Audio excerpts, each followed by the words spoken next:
Nigeria, the giant of Africa, is a nation blessed with vast resources, vibrant cultures, and resilient people. But for over 6 decades since independence, the promise of Nigeria's potential has been repeatedly squandered by leaders whose specific, calculated errors and institutional missteps have inflicted deep wounds on the nation's psyche. This is not a chronicle of generalized misfortune. It is the precise history of those leaders, their rises, their reigns, and the exact fateful decisions that dismantled Nigeria's systems and still shape its struggles today.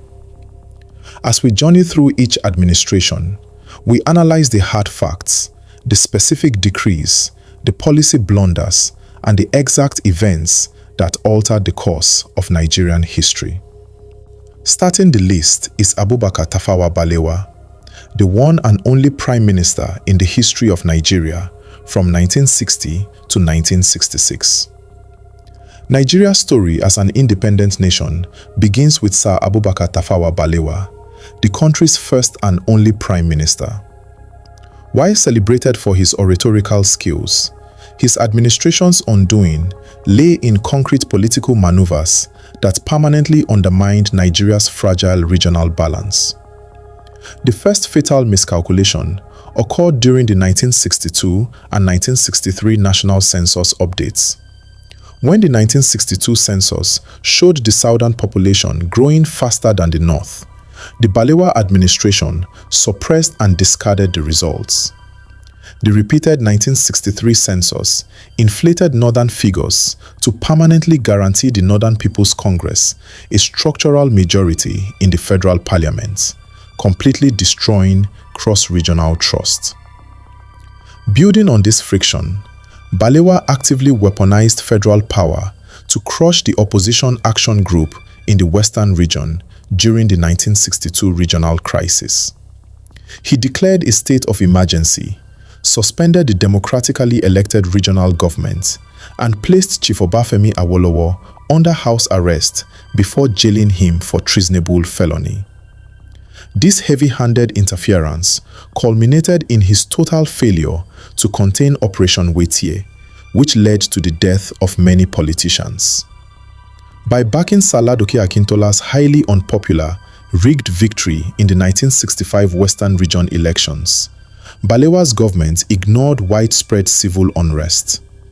The region erupted into violent political arson. Balewa's refusal to act as a neutral arbiter made the federal government look like an oppressive tool of one region, directly triggering Nigeria's first military coup on January 15, 1966, ending the First Republic in bloodshed. Next, we have Major General Johnson Aguiyi Ironsi, who ruled Nigeria from January 1966 to July 1966. Taking power in the chaotic aftermath of the January coup, Major General Johnson Aguiyi Ironsi inherited a deeply fractured military and nation. His brief 194 days in power were completely undone by 2 massive, unforced political errors. The most devastating was the promulgation of Decree No. 34, universally known as the Unification Decree, on May 24, 1966. With the stroke of a pen, Ironsi unilaterally abolished Nigeria's federal structure, converting the nation into a unitary state overnight. He dissolved the regions and unified the civil service without consulting regional leaders, completely ignoring the deep ethnic fears of northern and western domination. This structural blunder was compounded by his absolute failure to prosecute the January coup plotters. The January 15th coup had primarily targeted northern and western political figures, while conspicuously sparing high-profile Igbo leaders. Ironsi, himself an Igbo, refused to formally court-martial Major Chukwu Manziogu and the other conspirators, choosing instead to keep them on military pay while in detention. This lack of accountability, combined with the centralization of Decree No. 34, convinced northern officers that the original coup was an Igbo conspiracy for total national dominance. This directly provoked the bloody July 1966 counter-coup, resulting in Ironsi's brutal assassination and setting off the targeted anti-Igbo pogroms across the north. Next, we have General Yakubu Gowon, who ruled Nigeria from 1966 to 1975. General Yakubu Gowon assumed control of a fracturing nation at just 31 years old. While he successfully maintained Nigeria's territorial integrity during the Civil War, his long administration made colossal economic and political errors during the 1970s oil boom. The drumbeats of war might have been avoided entirely had Gowon not abrogated the Aburi Accord. In January 1967, Gowon met with Eastern Region Military Governor Emeka Ojukwu in Ghana, signing an agreement to convert Nigeria into a loose confederation to prevent bloodshed. Upon returning to Lagos, Gowon succumbed to pressure from federal civil servants and unilaterally amended the agreement. This breach of contract gave Ojukwu the final political justification to declare the independent Republic of Biafra. Years later, flush with sudden oil wealth, Gowon's administration presided over the monumental cement armada crisis of 1974. His Ministry of Defense overordered a staggering 16 million metric tons of cement for military barracks construction, completely exceeding the total handling capacity of the country's ports. Hundreds of ships clogged the Lagos harbors for over a year, racking up millions of dollars in demurrage fees and completely paralyzing international trade in a historic display of bureaucratic incompetence. This economic drift was matched by a devastating political betrayal when Gowon broke his transition promise. Having promised a return to civilian democratic rule by 1976, Gowon gave a national broadcast on October 1, 1974, declaring that a transition was unrealistic and postponed democracy indefinitely. This alienated the political class and military elites alike, leading directly to his bloodless overthrow in July 1975. Next, we have General Murtala Muhammad, who ruled Nigeria from 1975 to 1976. General Murtala Muhammad remains an iconic figure in popular memory for his aggressive anti-corruption drive, but his short, hyperkinetic 200 days in power left an institutional scar that weakened Nigeria's civil service for generations. His primary error was the blind, uninvestigated purge of the civil service. Driven by an administrative impatience for reform, Murtala summarily dismissed or forcefully retired over 10,000 public servants, judges, and military personnel without due process, formal investigation, or a right to appeal. This total institutional disruption was matched by a fatal disregard for his own personal security. Intent on projecting a populist image as a leader of the masses, Murtala refused an armed security convoy, choosing instead to drive through the notoriously gridlocked streets of Lagos in an unarmored luxury sedan. The mass purge permanently shattered institutional memory and job security in the civil service, creating a culture of preemptive corruption where public servants began stealing from the state as a safety net against sudden dismissal. Simultaneously, his lack of personal protection made it remarkably easy for Lieutenant Colonel Buka Suka Dimka to ambush and assassinate him in traffic on February 13, 1976. Next, we have General Olusegun Obasanjo, who ruled Nigeria from 1976 to 1979. As Murtala's deputy, General Olusegun Obasanjo successfully guided the nation to democratic elections in 1979. However, his military regime enacted policies that laid the groundwork for severe human rights abuses and structural economic crisis. The most enduring structural error was the promulgation of the Land Use Act of 1978. This decree stripped local communities of their ancestral land rights and vested all urban land ownership solely in the hands of state governors. In rural areas, it gave the federal government automatic unhindered control over mineral-rich lands. This economic centralization was mirrored by a brutal disregard for civil liberties, best exemplified by the 1977 Calcutta Republic raid.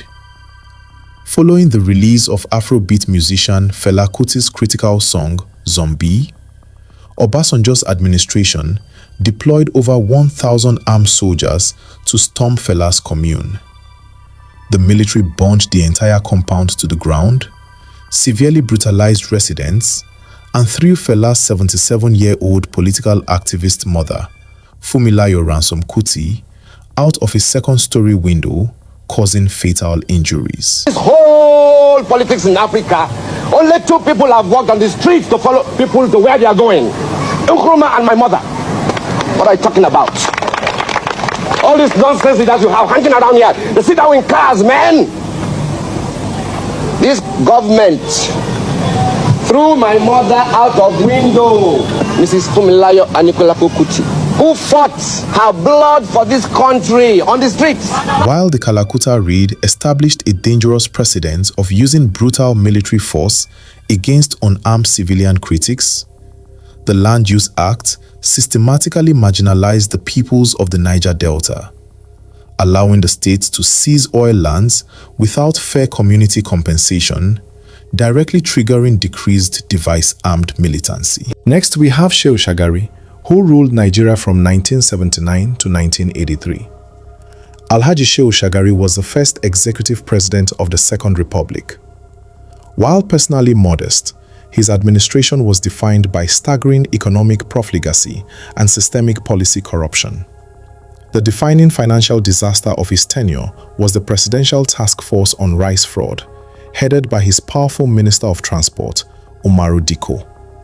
The government weaponized import licenses for staple foods, but instead of distributing food to hungry citizens, the administration handed these lucrative licenses to ruling National Party of Nigeria loyalists.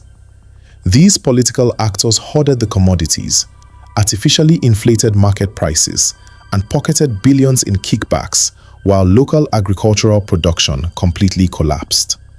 As falling global oil prices pushed the economy into a free fall, Shagari attempted to distract the public by issuing the disastrous 1983 Ghana Must Go expulsion decree.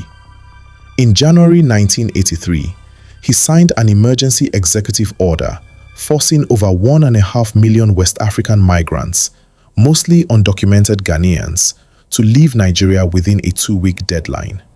The corrupt import schemes and massive external borrowing for stalled mega projects like the Ajaokuta steel mill left Nigeria effectively bankrupt by late 1983. Furthermore, the mass expulsion of migrants completely failed to salvage the economy, permanently damaged Nigeria's diplomatic relationships within West Africa, and gave birth to the iconic phrase for the checkered plastic bags used by fleeing families. Next, we have Major General Muhammadu Buhari, who ruled Nigeria from 1983 to 1985. Major General Muhammadu Buhari overthrew the civilian government on New Year's Eve 1983. His military regime launched a draconian campaign for social order that crossed heavily into severe civil liberties violations. The first major misstep was the enactment of Decree No. 4, the Public Officers Protection Against False Accusation Decree. This law made it a criminal offense to publish any journalistic piece that brought a government official or the military administration into disrepute, even if the report was entirely true. Under this law, prominent Guardian journalists Tunde Thompson and Nduka Irabor were arrested and jailed for 8 months simply for accurately reporting on scheduled diplomatic postings. This authoritarian approach turned lethal with the retroactive execution of drug traffickers under Decree No. 20. In 1984, Buhari signed a decree making drug trafficking a capital offense punishable by firing squad. His administration then applied this law retroactively to execute 3 young Nigerians, Bernard Ogedegbe, Bartholomew Owo, and Lawal Ojolape, whose offenses carried mere prison sentences at the time of their arrest. The moral authority of this regime was permanently shattered by the 53 suitcases scandal of 1984. During a nationwide currency exchange designed to catch corrupt politicians, Buhari's administration ordered strict customs inspections at airports. However, when the Emir of Gwandu arrived from Saudi Arabia with 53 suitcases, the president's own aide-de-camp, Major Mustafa Jokolo, ordered customs officials to clear the baggage without inspection. This blatant hypocrisy alienated civil society and created deep internal military divisions that Major General Ibrahim Babangida exploited to overthrow Buhari in August 1985. Next, we have General Ibrahim Babangida, who ruled Nigeria from 1985 to 1993. General Ibrahim Babangida, widely nicknamed Maradona for his masterful political manipulation, institutionalized state corruption, and dismantled Nigeria's democratic foundations. The most damning financial indictment of his regime was the disappearance of the Gulf War oil windfall, later uncovered by the Pius Okigbo panel. During the 1990 to 1991 Gulf War, skyrocketing crude oil prices handed Nigeria an unexpected $12.4 billion windfall. The subsequent federal probe reveals that Babangida's administration routed $12.2 billion of these funds into opaque, off-budget special escrow accounts controlled directly by the presidency, where the money completely vanished with zero documentation. To protect this kleptocratic system, the regime resorted to extreme measures, leading directly to the assassination of Dele Giwa in October 1986. The fearless editor-in-chief of Newswatch magazine was actively investigating the regime's alleged links to international drug trafficking and state corruption when he was killed at his breakfast table by a parcel bomb bearing the Nigerian state coat of arms. The administration aggressively blocked any independent police investigation. This trajectory of absolute control culminated in the annulment of the June 12, 1993 presidential election. After spending billions of naira on an engineered 8-year transition program, Babangida unilaterally cancelled the election when preliminary results showed wealthy businessman Moshood Abiola winning decisively. This annulment plunged Nigeria into its worst political crisis since the Civil War, destroyed public faith in democracy, and left a volatile power vacuum. Next, we have Chief Ernest Shonekan, who ruled Nigeria from August 1993 to November 1993. Appointed by a retreating Ibrahim Babangida as head of the interim national government, Chief Ernest Shonekan's brief 82-day tenure stands as a historical lesson in the futility of governance without constitutional legitimacy. His fundamental error was accepting an illegal, powerless executive appointment. Shonekan, a highly respected corporate titan, agreed to lead a government that had absolutely no backing in the Nigerian constitution and was actively boycotted by the civil society. Worse still, he failed to dissolve the existing military infrastructure or remove Babangida's entrenched loyalists, most notably retaining General Sani Abacha as his Minister of Defense. Shonekan's total lack of a constitutional mandate completely paralyzed the executive branch. In November 1993, High Court Judge Justice Dolapo Akinsanya formally declared the interim government illegal. Seizing perfectly on this total loss of state legitimacy, General Sani Abacha stepped into the executive office, forced Shonekan to sign his resignation, and launched an era of brutal military dictatorship. Next, we have General Sani Abacha, who ruled Nigeria from 1993 to 1998. General Sani Abacha's regime represents the most repressive dictatorship in modern Nigerian history, transforming the state apparatus into a centralized criminal enterprise. His first major international crime was the extrajudicial execution of the Ogoni Nine in November 1995. Environmental activist Ken Saro-Wiwa and 8 of his kinsmen had been fighting against Royal Dutch Shell's ecological destruction of Ogoni land.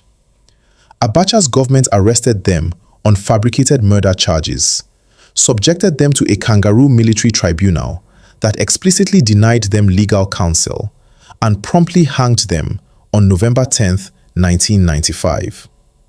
Domestically, Abacha orchestrated the industrialized looting of the Central Bank of Nigeria, creating what is now globally known as the Abacha loot. Abacha systematically bypassed standard financial checks by ordering his national security advisor, Ismaila Gwazo, to write letters requesting raw foreign currency out of the central bank under the guise of national security. Security details loaded trucks with between $3 billion and $5 billion in raw cash, transferring the money directly into offshore bank accounts across Switzerland, Jersey, and Luxembourg. This financial looting was enforced by state-sponsored assassination squads like the Strike Force, led by Major Hamza al-Mustafa. This unit systematically executed high-profile pro-democracy targets, including Kudirat Abiola and financier Pa Alfred Riwani. The hanging of the Ogoni Nine turned Nigeria into an international pariah, while the massive theft of billions completely crippled national infrastructure development. Next, we have General Abdulsalami Abubakar, who ruled Nigeria from 1998 to 1999. Following Abacha's sudden death in June 1998, General Abdulsalami Abubakar assumed control. Though praised for returning the country to democracy within 11 months, his rash transition created long-term structural flaws that still hobble Nigeria today. His primary institutional error was the creation of the opaque, military-drafted 1999 constitution. Abdulsalami set up a small committee of military elites to draft the document completely behind closed doors. It was never subjected to a national referendum or open public debate. When President Olusegun Obasanjo and lawmakers were sworn into office on May 29, 1999, not a single one of them had ever read the final text of the constitution they were swearing to uphold. This systemic rush was accompanied by a mysterious 9-month foreign reserve depletion. In less than a year, Abdulsalami's transitional government presided over a plunge in Nigeria's foreign reserves, which fell from over $7 billion to less than $4 billion, driven by inflated contracts handed out to military cronies. Concurrently, the administration made the grave error of failing to conduct a forensic probe into the custodial death of Moshood Abiola. Chief Abiola died mysteriously in military custody on July 7, 1998, just days before his scheduled release after drinking a cup of tea during a meeting with a visiting United States diplomatic delegation. The administration rushed through an official autopsy, declaring it a natural heart attack, refusing an independent forensic murder investigation. The flawed 1999 Constitution concentrated financial power in the federal executive branch, lying at the heart of modern Nigeria's structural gridlock. Next, we have Olusegun Obasanjo, who ruled Nigeria from 1999 to 2007. Returning as a democratically elected civilian president, Olusegun Obasanjo successfully stabilized the Fourth Republic and cleared Nigeria's foreign debts. However, his administration frequently deployed authoritarian methods to enforce its political will. His most egregious human rights violations were the Odi and Zaki Biam massacres. In November 1999, after local militants killed 12 policemen in the Niger Delta town of Odi, Obasanjo ordered the military to flatten the entire community. Soldiers killed hundreds of unarmed civilians and burned every building to the ground. He repeated this collective punishment strategy in October 2001, ordering the military to completely destroy the town of Zaki Biam in Benue State after 19 soldiers were killed there. On the economic front, Obasanjo's legacy was severely tarnished by the $16 billion National Integrated Power Project failure. His administration poured an estimated $16 billion into the project to fix Nigeria's broken electricity grid. Due to an absolute lack of independent oversight, lucrative contracts were awarded to unverified front companies that completely abandoned the project sites after receiving huge upfront payments, leaving the national power grid output virtually unchanged. This administrative corruption culminated in the notorious third-term agenda bribery scandal of 2006. Driven by a desire to extend his tenure, Obasanjo's political allies attempted to bribe members of the National Assembly. Bags containing up to 50 million naira in cash were distributed to lawmakers to amend the constitution.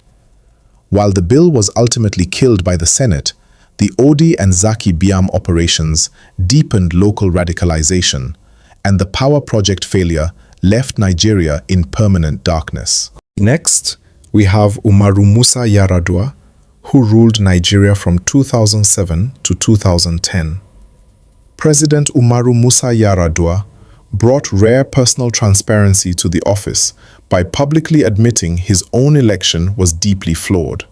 However, his administration's management of security crises and his own failing health created severe national instability. The first critical error occurred in July 2009 with the extrajudicial execution of Mohammed Yusuf. Following a heavy military crackdown that crushed a local uprising by a sect known as Boko Haram, the military captured Yusuf alive and handed him over to the Nigerian police force. Hours later, police executed Yusuf in public outside their headquarters, falsely claiming he tried to escape. This tactical error was compounded by a massive constitutional crisis when Yar'Adua refused to sign a formal power transfer. Afflicted by a severe chronic kidney and heart condition, Yar'Adua was rushed by his inner circle to a hospital in Saudi Arabia in November 2009. He slipped out of the country without signing a formal letter transmitting power to Vice President Goodluck Jonathan, as explicitly required by Section 145 of the Constitution.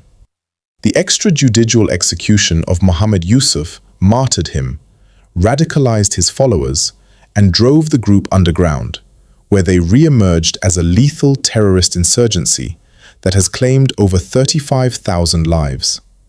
Simultaneously, his lack of a written power transfer created a dangerous 3-month constitutional vacuum that completely paralyzed government decision-making. Next, we have Goodluck Jonathan, who ruled Nigeria from 2010 to 2015. Goodluck Jonathan's presidency saw historic economic growth, but his administration was thoroughly undermined by a failure to respond decisively to national security threats and unchecked financial corruption. His most devastating operational error was the 2-week Chibok kidnapping denial. When Boko Haram terrorists abducted 276 schoolgirls from their dormitories in Chibok on April 14, 2014, Jonathan and his inner circle spent over 2 crucial weeks doubting the kidnapping even occurred. They dismissed the reports as a political fabrication designed by northern politicians to damage his re-election chances, completely halting any immediate military rescue operations. This operational paralysis was directly linked to the Dasuki Gate arms procurement scandal. Under the direction of National Security Advisor Sambo Dasuki, the presidency oversaw the diversion of over $2.1 billion meant for urgent military equipment. Instead of buying ammunition and helicopters for frontline soldiers, the funds were shared out among ruling party politicians to finance Jonathan's 2015 re-election campaign. This financial hemorrhaging extended to the multi-billion-dollar fuel subsidy scams. A 2012 parliamentary probe revealed that under his Ministry of Petroleum, the government paid out over $6.8 billion in a single year to fake fuel importers for shipments that were never delivered to Nigeria. The delay in the Chibok response allowed the terrorists to scatter the girls into the Sambisa forest, turning a domestic tragedy into a long-running international hostage crisis, while the massive subsidy scams drained Nigeria's fiscal buffers right before the global oil crash of 2014.